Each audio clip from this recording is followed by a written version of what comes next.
And we are live. Welcome back, everybody, to episode 118 of Checkpoint, brought to you by Strictly Casual, your #1 show, rounding up all the hottest gaming news stories of the week and discussing all the relevant topics you need to know about. I'm one of your hosts, Vincent DeSantis, today joined by James Walmer. James, how you doing, dude? We're doing great today. Good. Audio listeners, you can find us on YouTube at youtube.com/strictlycasual. Please hit us with a rating and sub. Helps us out a bunch. Talk about what else is going on the channels. We got Summer Games Fest stuff that we did a couple weeks ago, and that coverage was tons of fun. And we'll have the Obi-Wan Kenobi finale review breakdown video out today as well. At some point today, that'll be on the channel. So we're excited about that. Today is Thursday, June 23rd. Yes, one day after the release of the episode. So we're gonna record that and get that out. But yeah, James, tell me what you've been playing this week, dude. This week has been a light week. Let me tell you, Vin. Yeah. I came into Elden Ring and I'm still on the final boss, Radagon. So I had coffee with a friend and they were like, yeah, I would go and do Melania first before you do Radagon. So I said, okay, sure. So I went back and it comes Chris Snowfields, got pissed, and then I turned off the game. And then I went to Death Stranding. And all of my open world fatigue set in. All at once. During Death Stranding? Yeah, the minute I really got into Death Stranding. Okay, that hurts. It hurt really bad. Can we have a little Death Stranding discussion then? Is this a good time? Let's have a little Death Stranding discussion because I want to know what you're thinking about as if you have jumped into Death Stranding, what you're thinking about it. So last week you got how far in? You hit. We can spoil it. It doesn't really matter. Episode 3. So I got so like on the map you have your central not city or whatever it's called, right? Yeah. And then you have the you go with to the one to the east. I haven't been to a second to the city. West. No, sorry, it's not a city. It's like a post. Okay. The one you deliver the body to. Oh yeah, I did that. Yeah, and then you go north and do that one. So yeah, I did the body. I came back, and then they did the reveal of okay, this is the new president sort of thing. Like you need to go across the U.S. to connect all the things, and then that was 45 minutes of cutscenes after you get the body back, and so I couldn't actually do the next mission at the point I was playing. So I'm outside. I put all my put the pieces on where I need to put the pieces on. I did the so I tried to auto assign that, or I did it manually at first, and then I auto assigned it. Auto assigning is just so much better. I was really overwhelmed about this, so I was like, auto assign. Yep. And and that's I got out of the gate and I started walking, or out of the city, and then I had to pause. I had to go. So, okay, that's as far as I am. One step after you. So okay. I just did that mission. Yeah. That you're talking about, and I started the next one. Okay. And I love doing the loop of just walking around with the music. Yeah. But also now that I got a little side quest to build another thing and put it somewhere, and I was like, this is feeling a little tasky, which I guess the whole game is tasks. Yeah. Because it's just delivery, but I just couldn't do it. Okay. I was like, okay, I'm done here. I downloaded Hotline Miami to give me a little bit of to try and do something a little more upbeat, a little fast paced. But I was just running into it. Felt like it was the Dark Souls effect of you just kind of run your head into a wall a bunch of times until you figure out a floor or a level. Yeah. And I was at a standstill with that. And I was like, yeah, I don't care about this game either. Okay, cool. So then Anthem came in, and it was that's $6 on sale. Oh, you bought it? I bought it for $6. Wow. Okay. Yeah. Because we were talking about it on the show a few weeks ago, saying, hey, we're going to get that platinum before the servers go offline. And so I'm committed to that dream, Vincent. Committed to the dream. Okay. I'm committed to that dream. So you got to start playing through the story. You got to start hitting that. Are you already in? I think I'm done with the story. What? Oh, yeah. Dude, I grinded that game at the beginning. I have some That's right, you did. I have a couple missions at the very end of the game that I still have to do. But do you have to redo any for oh yeah, I'll redo on hard or anything like that? No, there's no hard difficulties in the game. You just play them once. The most stuff is around the world. There's a couple of collectible things, and then you gotta get 1,000 kills with an AR, and then 1,000 kills with a shotgun. which actually aren't that bad because like you get close to it by finishing the game, like pretty Oh, close. okay. It's just a matter of using those guns after you beat the game, while you're doing the collectibles to get those kills. Uh-huh. Mm. So I'll re-download that for sure. Okay. Um, Yeah, it's like 33 gigs. but I'm really enjoying Death Stranding so far. I'm definitely gonna play more of it. But I cemented some more open world fatigue this week by starting Ghostwire Tokyo. Oh Um, shit. which I actually am really enjoying. I thought I streamed the first Wow. 3 hours of it, three and a half hours of it the other day. Had a great time. The story's not like Mhm. grabbing me or anything. It seems, I mean, the thing to compare it to, I guess, is like Moon Knight. It's like there's a demon inside of you, kind of like controlling Mhm. you. But it's much more than just the finger bangers that you're using. You got wind finger bangers, fire finger bangers, and it's like the water's a Hold on, I shotgun. got a question for you. Yeah, Do Doctor Strange's powers also count as finger bangers? I would count those as finger bangers, but there's no like real bang that comes out of it. He just does the whole like he's like finger Yeah, whooshers, you know. yeah. I would call these finger bangers because you're quite literally doing this with your fingers or like two Oh, fingers. that's funny. Yeah. But it's cool, dude. I actually like the enemy design too.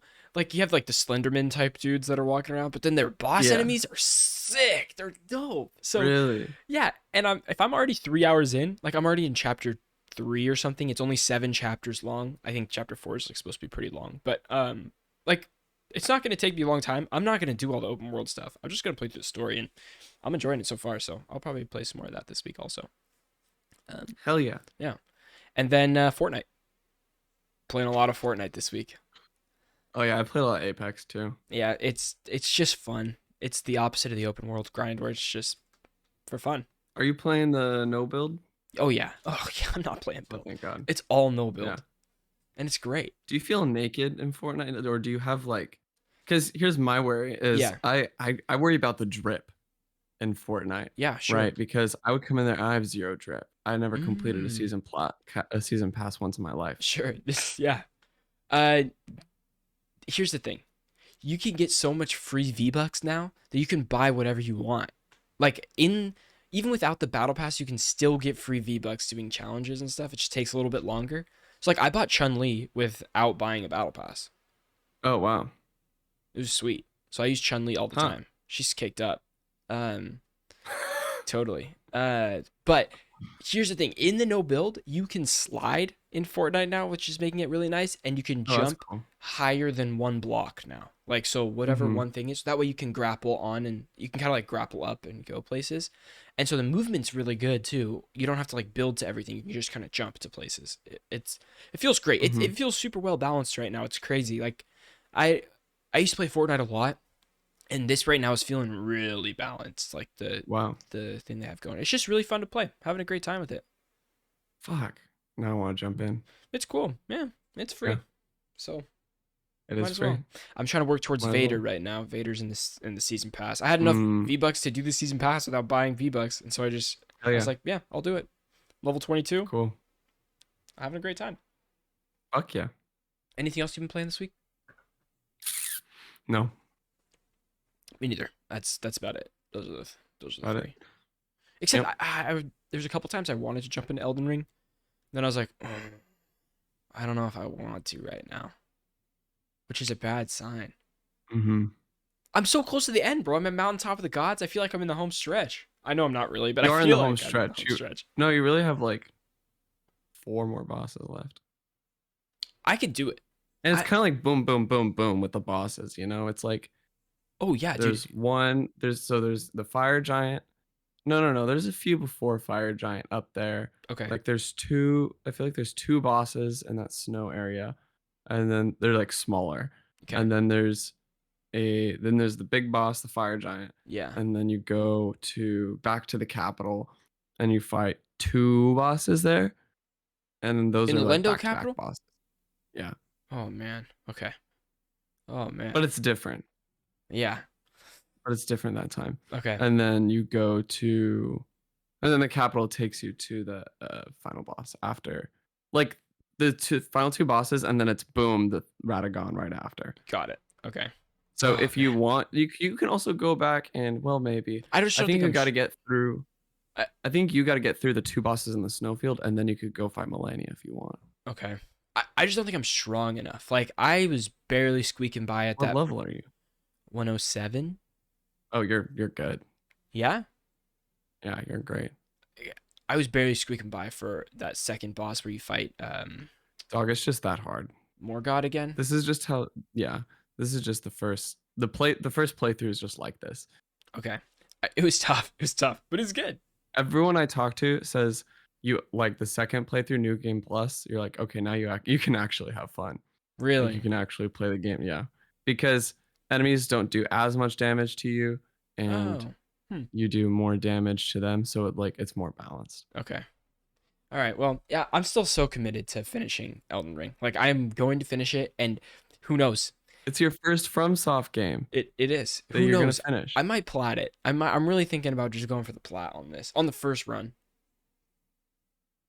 Meaning, I just need to do another save. I just need to get a save up, and then save. But we'll see. Okay, let's get into the news here. We got 3 things. We're gonna be talking a lot of Final Fantasy today, and we got a new game coming out. That came out this week. James, what did we get? We got a Fire Emblem Warriors 3 Hopes. I don't know the style of this game. Is this just another Fire Emblem style game in the main line? How do they call it? Mushu game? Oh, yes. Am I saying that right? I don't know.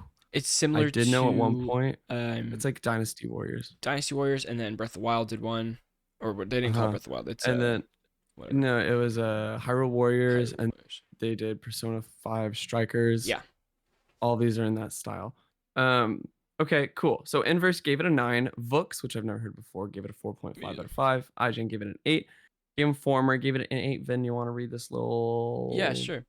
Wesley LeBlanc says, 3 Hopes successfully and expertly integrates everything great about 3 Houses into its Muso format, both in narrative and in gameplay. It's been one of my favorite Switch experiences in recent memory as a result. If you like 3 Houses, you should play 3 Hopes, and I'd recommend it to you even if you aren't familiar with the Muso genre. And if you haven't played 3 Houses, there's a good chance that'll be your next game after rolling the credits on this one. People really liked 3 Houses when that came out. I really want to play 3 Houses. Yeah, and so I think it's cool. It's the same characters, different style of game. That way it's not like total burnout, I guess, when you just play it all the way through. So is this a prequel to 3 Houses? Because it says that'll be your next game after rolling credits on this one. I think it just means like you're going to be in love with the characters, so you'll want to play the next one anyways. But I don't know if it's... Let me look it up. Let me look it up while you do the rest of the reviews. Okay. The Sixth Axis gives it an 8. Well Played gave it an 8. Dexerto gave it a 7.5, and GameSpot gave it a 7. Open Critic is 80 with 20 critics, and the Metacritic is 83 with 23 critics. So all around, great reviews. So it looks like 3 Houses. No, what is this one? 3 Hopes? Yeah, 3 Hopes is a sequel to 3 Houses. Okay.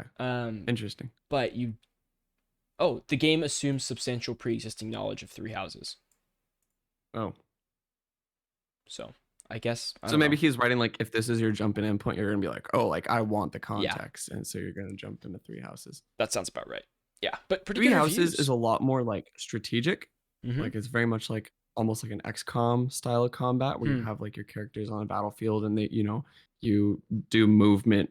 Yeah. Movement turns, and then you do an attack turn. I watched some of the cutscenes of this game too, and it looks pretty gorgeous, like pretty cool. Really? I like it, the style that it's in. Yeah. So, would you ever jump into that genre? Not the Muso genre, but the 3 Houses sort of turn-based strategic. Did you ever play... Oh my god, it's escaping me. It's a Switch game, War. It's a turn-based strategy. Oh my goodness, what is it called? It was so good. I used to play it, like, it was very tough.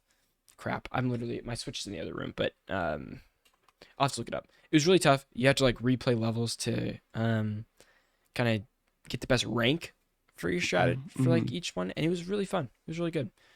I'll have to look it up and show you, but it was like I got it on sale for like $15 or whatever. Still have it downloaded. I still jump in every once in a while because it's not like it's like a AAA game. No. Okay. Not a AAA game. It's great. It's great. Highly recommend. Super cool. I gotta remember the name though. All right, let's jump into the news here.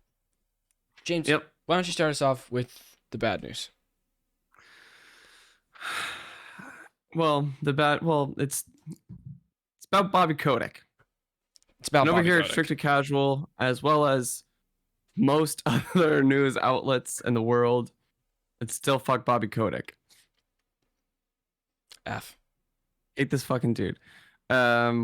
This is the news. Activision Blizzard CEO Bobby Kotick is reelected to the board for another year. This comes from rockpapershotgun.com. Activision Blizzard CEO Bobby Kotick was successfully reelected to the board of directors for another year as a result of the company's annual shareholder meeting yesterday. This was despite efforts by company employees and shareholders to oust Kotick, which began in November. Activision Blizzard have also said they will carefully consider whether to go ahead with a proposed report into their efforts to address alleged workplace harassment within the organization after 2/3 of attending shareholders voted to approve the suggestion. This vote was non-binding, which means Activision Blizzard doesn't have to act on it. The board of directors had advised shareholders last month not to approve the proposed report. Smart people. Consistent with our own ongoing commitments, we will carefully consider the proposal to enhance our future disclosures. Activision Blizzard remains deeply committed to a respectful, welcoming workplace for all colleagues, a statement from the company read. Jessica Gonzalez, one of the founders of Activision Blizzard employee advocacy group A Better ABK. I assume that means a better Activision Blizzard. I don't know what K stands for. No, ABK something else, I think. Okay. Let me look it up. I've heard this before. Go for it. Sorry. Okay, no worries. She tweeted in reference to the proposed report's non-binding approval, saying the employees will hold them to it. This comes hot off the heels of another Rock Paper Shotgun article. Same reporter, I forget his name. Vin, can you look that up for me real quick? Yeah, ABK, by the way, is a workers' alliance. Oh, cool. And they're just like committed a to union. No, they're just committed to ending abuse in gaming. That's like their whole deal. Super cool. So this comes off the heels of another Rock Paper Shotgun article discussing Activision Blizzard finding no evidence they tolerated any reported harassment, and that was June 17th, 5 days before this article, which is 5 days before Bobby Kotick being reelected. And this is from the board for another year. CJ Wheeler. CJ Wheeler. That's the report at rockpapershotgun.com. Yeah, hit me. Then what are your initial thoughts? I have no idea. I have no idea why even. First of all, it's mind blowing that he got reelected as president for another year. Mind blowing. I just don't understand after you have years of bad press about this person, and in the last year, the worst of the worst. They're shooting themselves in the fucking foot. And then the shareholders are like, "This is a good idea. We should make this guy the face of our company for another year. We should just continue." Like, if you're a shareholder, why would you want? I don't understand. I'm just like puzzled. Like I really don't understand the thought process here. Like, what is the move there? What's the strategic move there? The only possible thing I can think of is, oh, Bobby Kotick brings us money. Like he's good. He's able to, like, I don't know, make decisions that bring us money, and that's why we should keep it for another year. But Blizzard hasn't been in a good spot strategically in the past few years. It is like even under Bobby Kotick's leadership. Yeah. Like you can't use the argument, oh well, like at least Bobby Kotick knows what he's doing because he's so good at like marketing and all leading all these I agree projects and stuff like that, because that's not true. Like Overwatch was a shit show for a little while. Fucking Diablo was a shit show for a little while. You know, all these. I was just trying to, like, that's the only thing I can possibly think of that some shareholder could say, but I really have no idea why they would do this for a year. Like, why would you extend it just another year also? That's like very specific. It's not like, oh yeah, for the time being, we're going to keep Bobby Kotick. It's like, oh no, he's got 1 year. One more year. He's got 1 year. And then what? Are they going to renew it for another 5? Another year after that? I don't know. There's no action against him. Why? Like, I don't understand why there's no action against him. Not even a reprimandation. Nope. So I mean, even like when he left Activision Blizzard last year, his severance was like what, 2/3 of his paycheck, something like that. Something ridiculous, like $600,000 or something like that. Yep, something like that. It was insane. And then also like this coming off of the report of Activision Blizzard finding no evidence that they tolerated any reported harassment Yeah. makes me feel like this is also illegitimate. Well, Not illegitimate in the terms of like it's not real. Activision cannot come out and say there's no harassment on their own company. Like, they reported on themselves that they had no harassment in their own company. Obviously, they're not going to say if they do or not. You know what I mean? I mean, they someone should. Else. They should have. They should have just owned up to it. That'd be way better PR. But now they're doubling down on bad PR. Yeah. It would have been better PR for them to say, hey, like, we can't, like, this sucks that it went on and we're taking movements in the right direction, da da da. But now they're not only saying, well, we didn't really find anything. So, yeah. And then they're like, well, I guess this means we can rehire Bobby Kotick because we didn't find anything. Because we didn't find anything. So Bobby Kotick's okay. Guys, come on. Look at the evidence that we found. Right. It just feels bad. It feels like a gas company saying, we haven't found that fossil fuels have done anything bad for the environment. Sure. I feel bad in this case for the people heading these next big games at Blizzard, such as the people heading Overwatch 2, the people that are heading Diablo 4, because I mean, they're not making the decision that Bobby Kotick stays, and they're like, okay, Bobby's in office, right, for another year. Here comes more bad press to our company when we're trying to work on these games and stuff like that, like, and try to like do cool stuff, and all the press for Activision Blizzard will be shit now. Like, I'd feel so bad for him. Yep. And I also just feel bad for all the people who have been victims of workplace 100%. Harassment. Yeah. Now that they're like, oh, well, shit. Like, they get no sort of resolution or anything, like no sense of justice. Yeah. From Activision. So sad, dude. Ugh. I don't know. I'm sure we'll hear more about this soon, but there's a lot of outrage about this right now. So, yeah, I hope there's more protests and things like that. Yeah, Bobby hasn't said anything. Bobby's been awfully quiet. Bobby has been awfully quiet. Awfully quiet. I mean, what can he really say though? Can you imagine if he comes out and apologizes straight up? Can you imagine how crazy that would be? Nobody would expect it.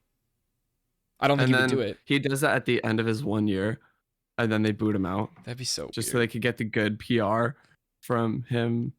Apologizing and making this big statement, and then just letting him go. Said, okay, yeah, we just wanted you for that. It would have to be like pretty sincere. Like, you would have to be a pretty sincere apology and not necessarily like super. It would have to look sincere. Right. Yeah. I don't think it's going to change anybody's mind on Bobby Kotick, but can you imagine if he did this? I just don't think he would or will ever. I don't think we live in a forgiving enough consumer climate in order for that to really do anything. No.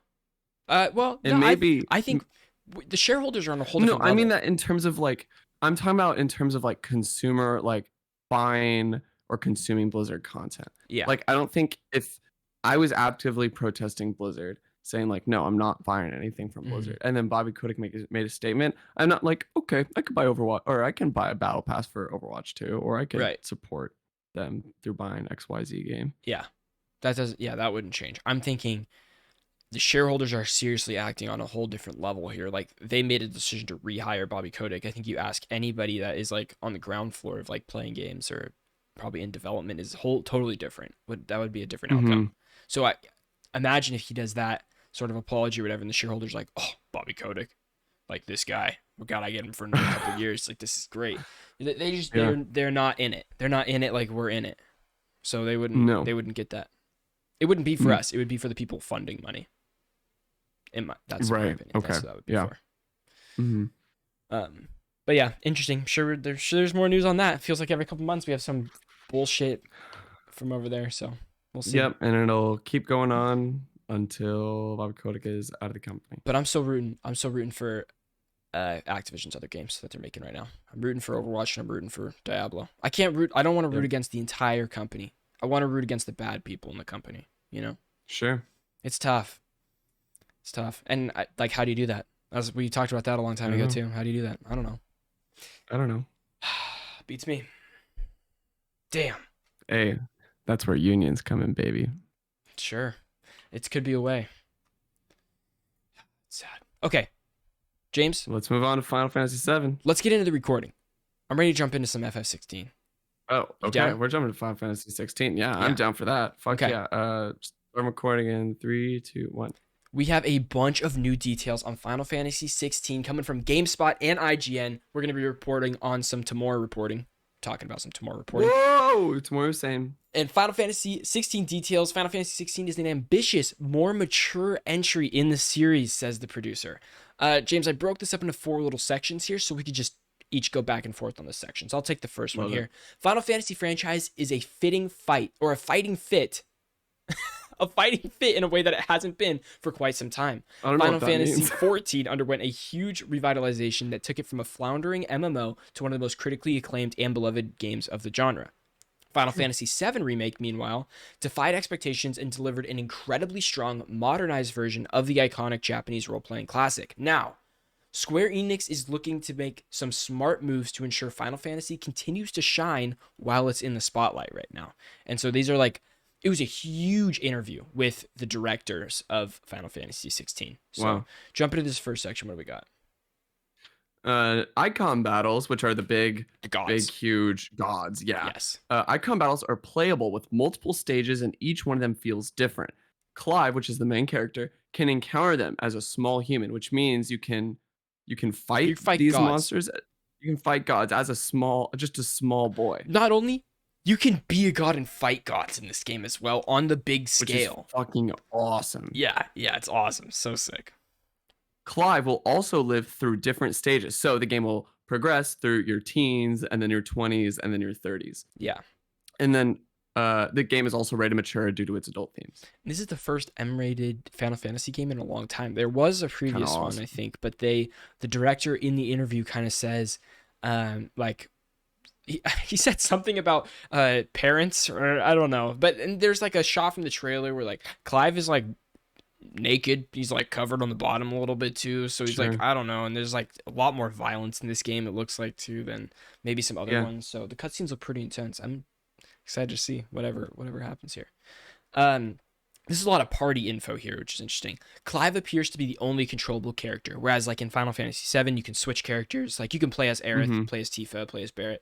This is Clive's the only controllable character. But you will encounter companions that will be AI driven, and I'm sure you can make them do moves similar to how you can do that as Cloud to other characters.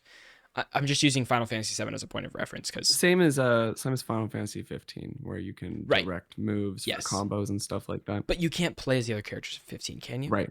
Yeah. Okay. I don't think so. I only played the beginning of 15. I didn't finish it. It's good. I like Final Fantasy 15.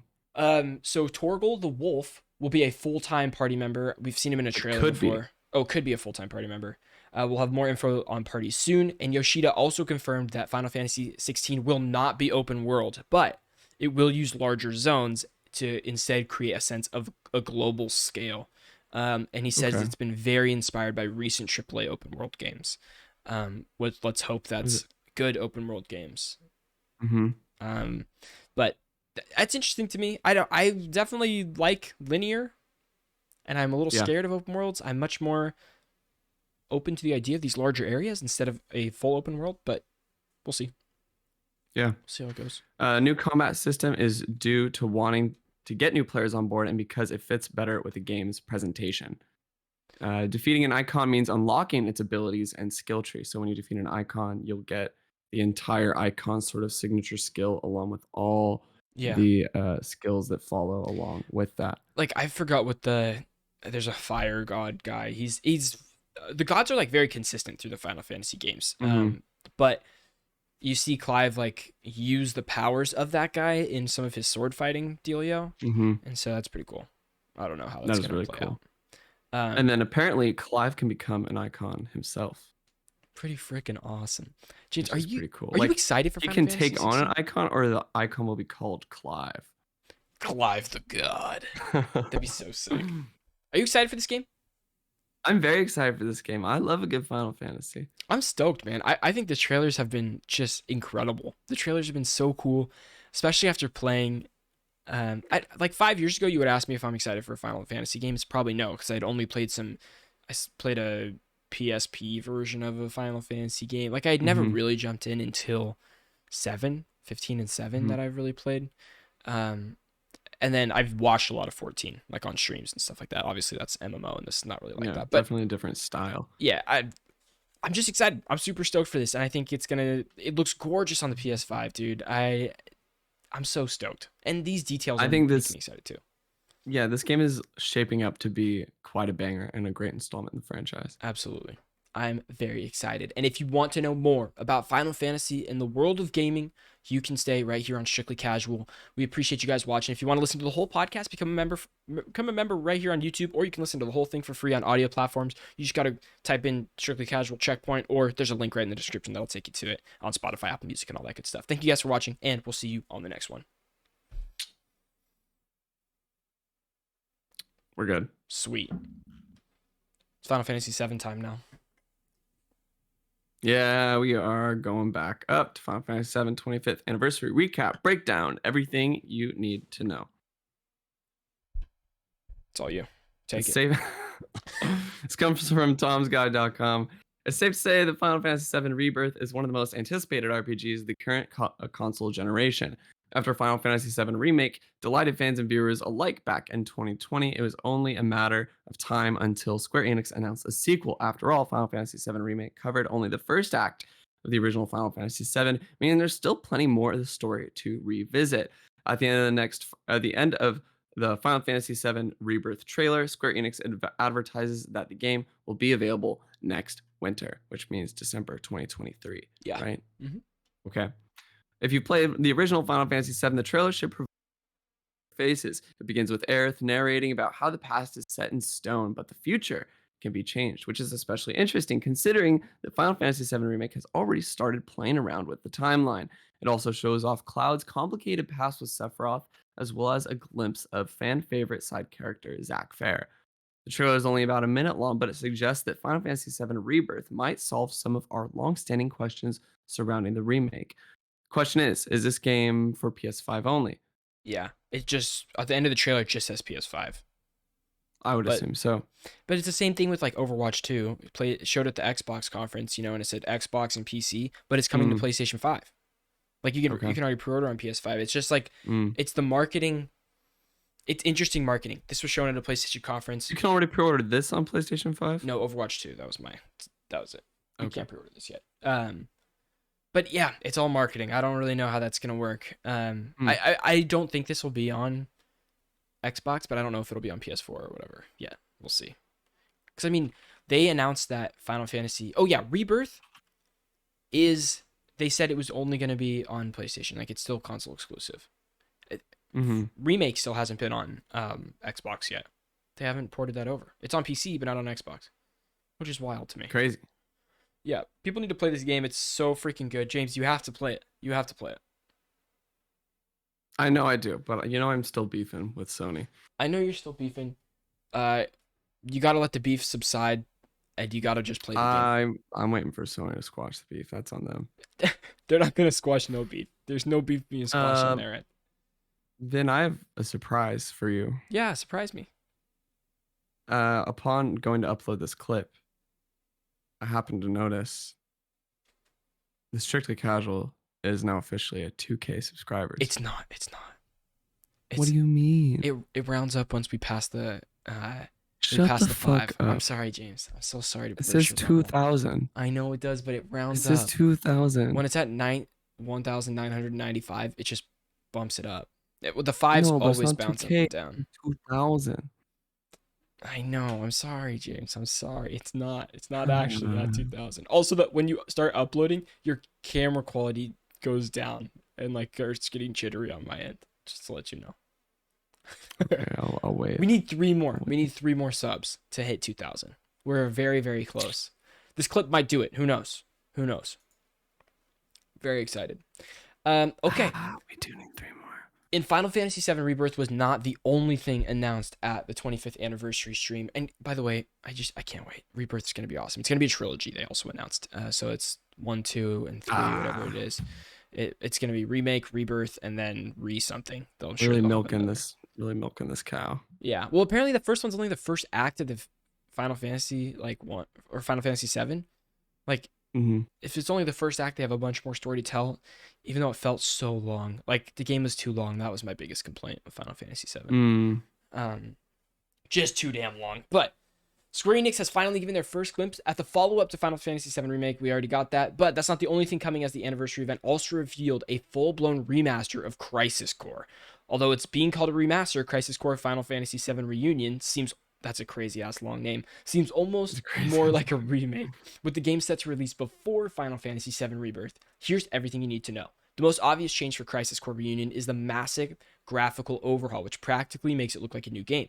Crisis Core was first released on the PSP in 2007, and while it's not a bad-looking game, it was certainly restricted by the platform.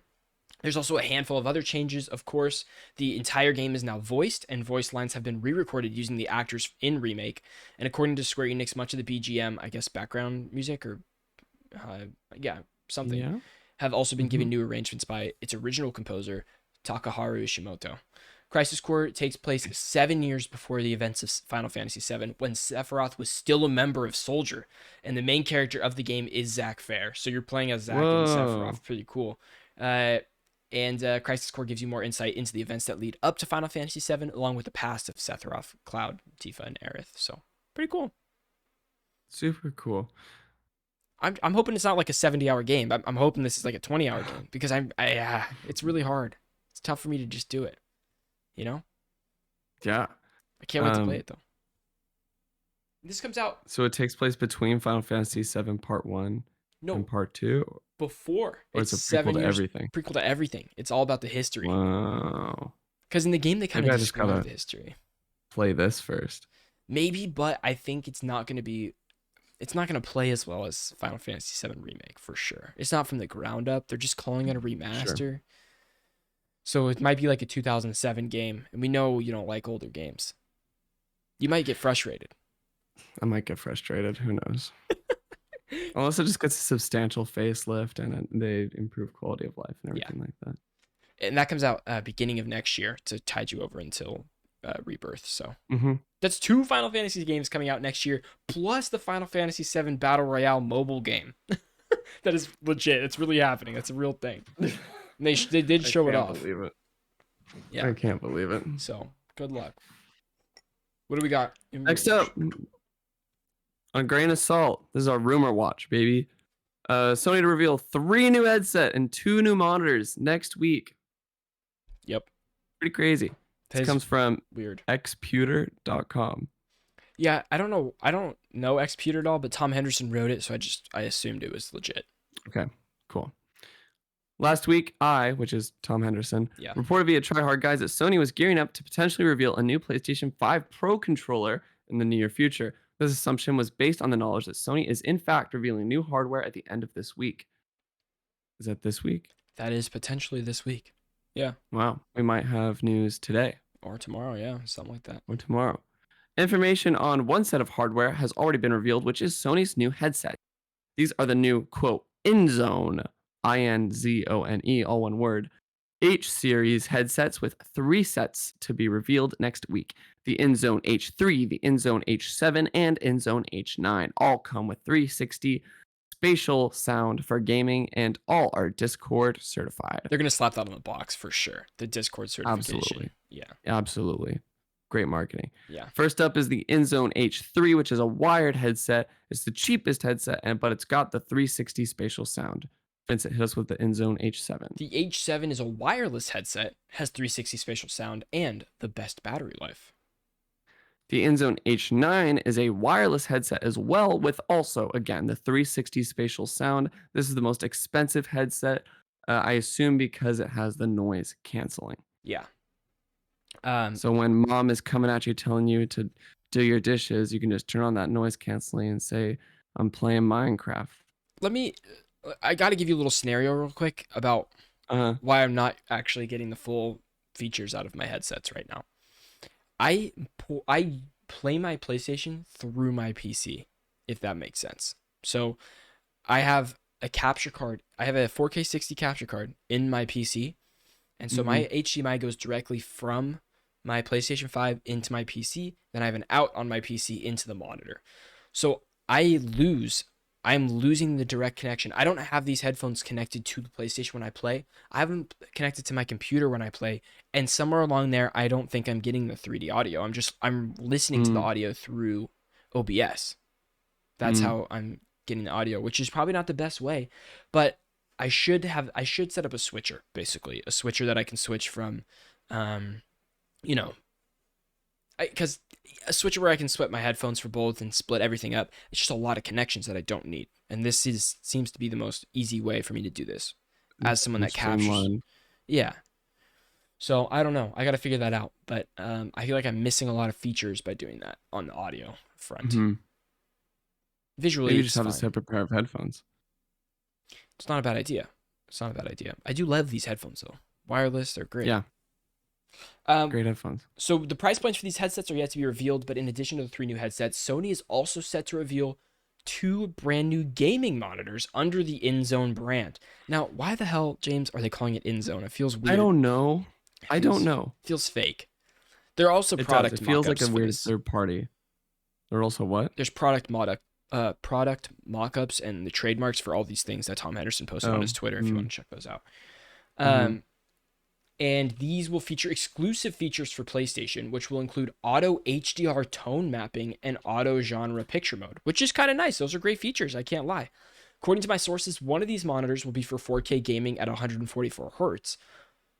Did you hear that, James? 4K at 4K, 144 hertz. 144 hertz. That's insane. That's what I would want, baby, for the PC. That's going to be $10 million. But the other That's will gonna be so be expensive. a full HD 1080 gaming at 240 hertz.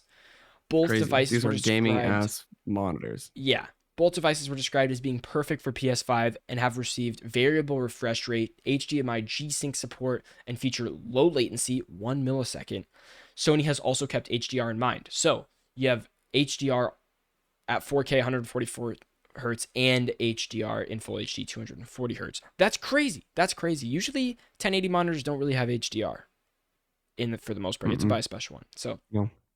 it's also believed that most of these monitors will come with gaming assist features, which will include the monitors displaying the number of FPS. So the monitor can display FPS right there. That's Mm-hmm. crazy. Instead of like clicking it on the game.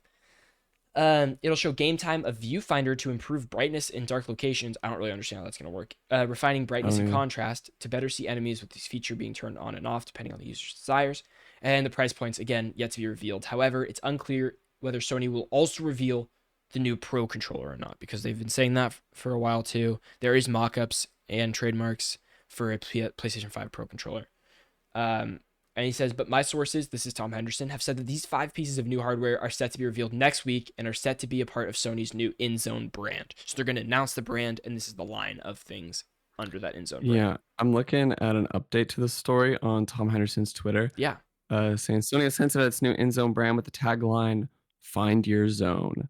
The live stream premieres June 28th. Oh, wow. Literally in 5 days. Yeah. I'd be down to watch that live stream. I like hardware. Mm-hmm. Update: the PlayStation 5 Pro controller won't be revealed at the event. Sources confirm this is just for the 3 headsets and 2 new monitors with a Sony X Valorant partnership announcement. Shut the front door. That's what he says on his Twitter. You want I do. believe? I do. Twitter right now. I got a lot of questions about this, James, because as you know, Valorant is a PC only game. Correct? It says, I also asked if this means Valorant is coming to PS5 and was told no, or at least not announced at the event. So I'm assuming this is more of a InZone is the official headset / monitors for Valorant or whatever. Wow. Wow. Interesting. Whoa. This is crazy. Find a new zone live stream. Yeah, I see this. This is crazy.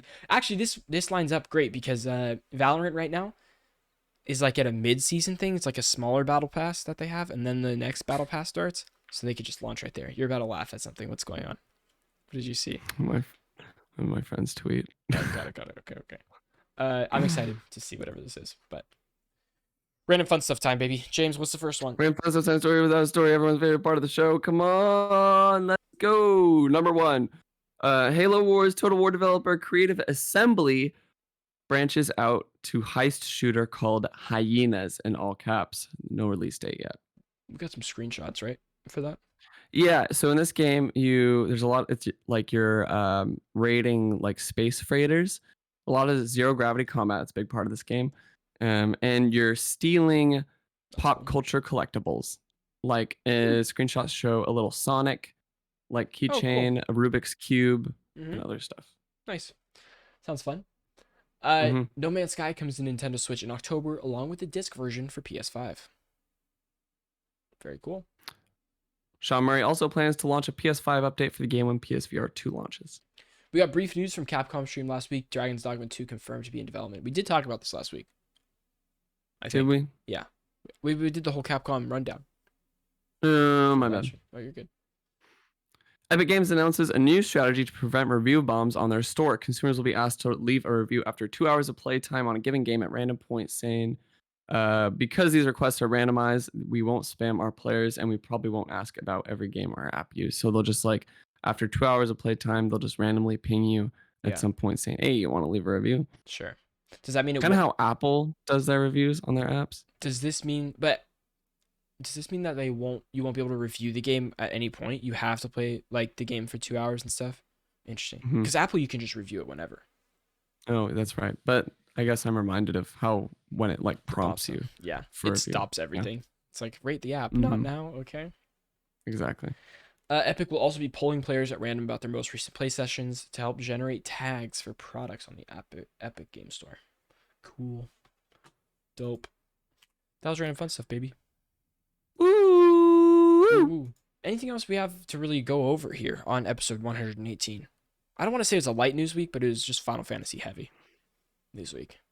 Yeah, Final Fantasy heavy, and then Activision Blizzard coming back into the news. Yeah, of course. I think that's it. Any big things you got going on this week, James? I gotta renew my license. Oh, that's fun. Oh, here's something. Plague Tale Requiem has a release date of October 18th. That means I need to play the game before October. There's an extended gameplay showcase. Cool. Available now on YouTube. That game looked pretty gorgeous, so excited to play that. All right, guys. Yeah. Yeah, that's all I got. Thanks for listening to episode 118. We appreciate you guys. Yeah, we'll see you next week. See you next week, everybody. Love you guys. Thank you for watching. Bye-bye.